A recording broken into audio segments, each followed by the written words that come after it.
G'day guys and welcome back to some more Aston Villa career mode. I believe this is episode 15. Make sure to check out the previous episodes to see how we got here.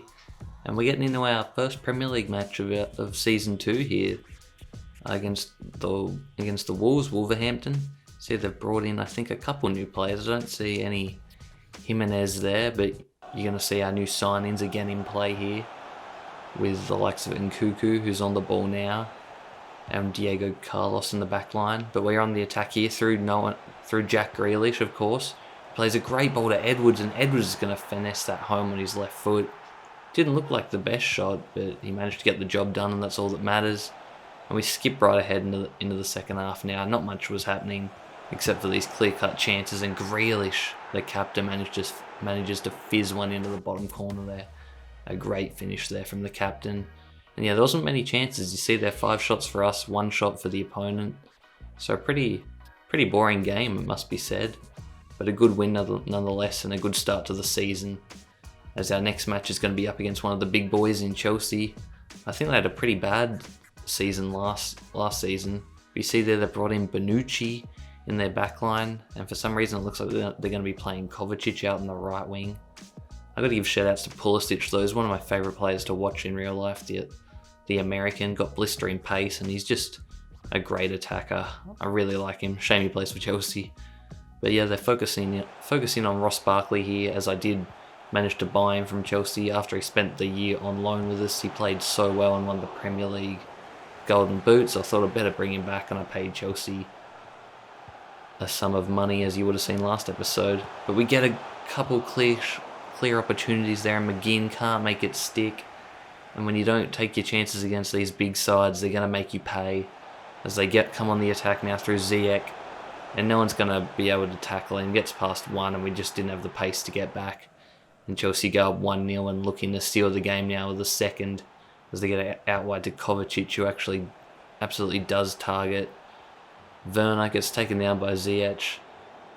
Gets it back though, and Werner plays a ball to Kante, and he's somehow onside. I thought for sure he was going to be off, but I went and checked the replay and he was onside. And we go down 2-0.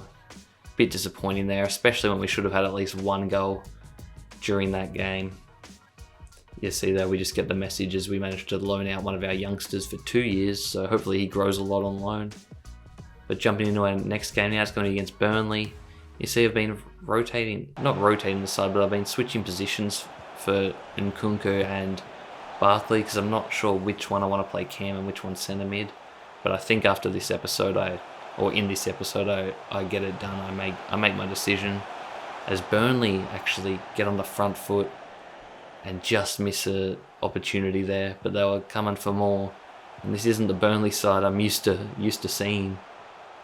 As they get it to Wood, who gets it to Rodriguez, and Rodriguez just spins me and takes the shot quickly as well. And a good finish there. I was hoping Martinez could do a bit better in goal, but it was not the case. As we go ahead to the second half now, and they get it back to Rodriguez. He's been a bit of a handful for us. As they get it to Wood now, and you see the runs their players are making, and no one's tracking them. Midfield being pretty lackadaisical and a bit lazy, not tracking the runners. And they go up 2-0, looking to bury this game now and make it 3, which it looks like they're going to be able to do here through Wood. And he does.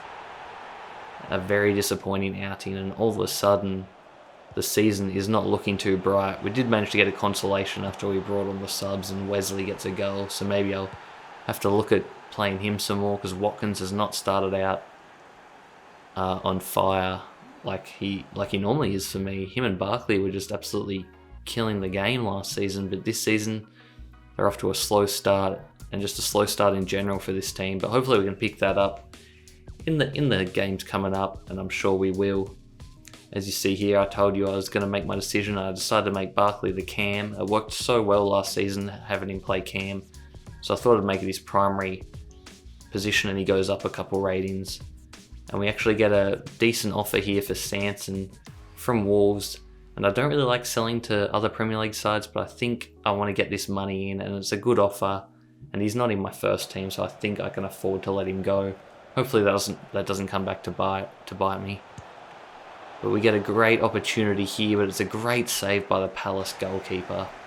But from the ensuing corner now, we get an easy finish from Watkins. I don't actually think that was the corner I won from that chance. It was a corner later in the game. But either way, Watkins scores. A good header. Good to see him back on the score sheet. And we play him in through here. He manages to get there. Good strength, and he hits it across the keeper. And gets a brace in the first half. And this is the Ollie Watkins we want to see.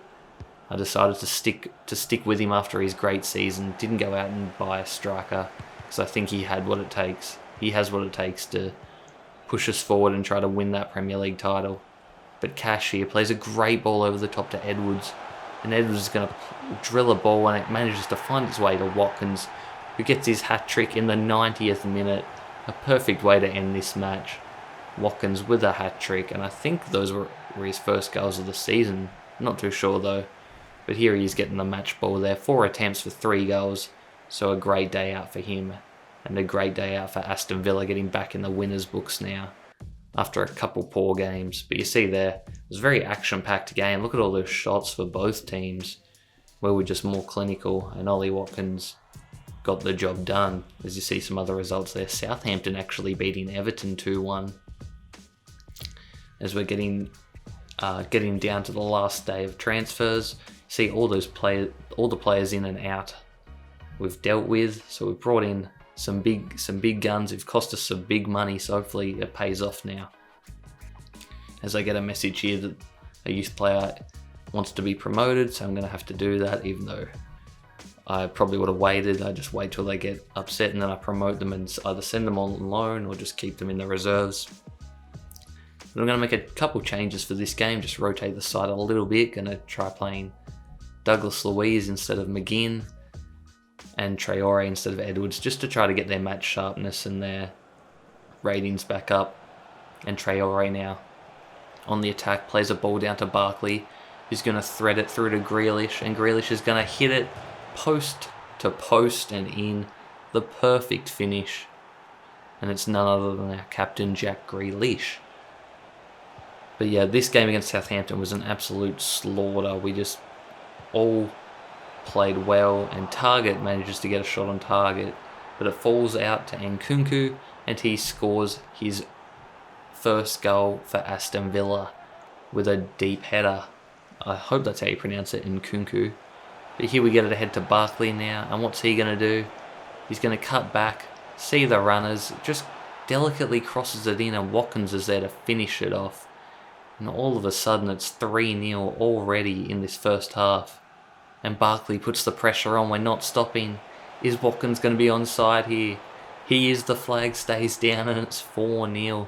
That was basically from kickoff too. So we're just absolutely destroying this Southampton side. After they won against Everton, this was not the type of performance I was expecting to see out of Southampton. But we made them pay, and it was just a great day for all. We brought on some subs. Wesley gets in on the action. Target to Edwards, back to Target. What's he going to do? He's going to chip it over the top, and then Edwards again scores, and we finish up making it 6-0, an absolute thumping, and that's going to help our goal difference as well. On the table there, you see 10 shots, 10 on target, so we're very, very accurate in this game, as you see the results from around the grounds. But yeah, we managed to finish this episode up with a massive W, and we're going to be entering the Champions League next episode. Crazy how we're already here in year 2. But let me know down in the comments who you think I'm going to be playing and who's in our group. And yeah, just let me know. Any feedback's appreciated. Thanks for watching, guys. Peace.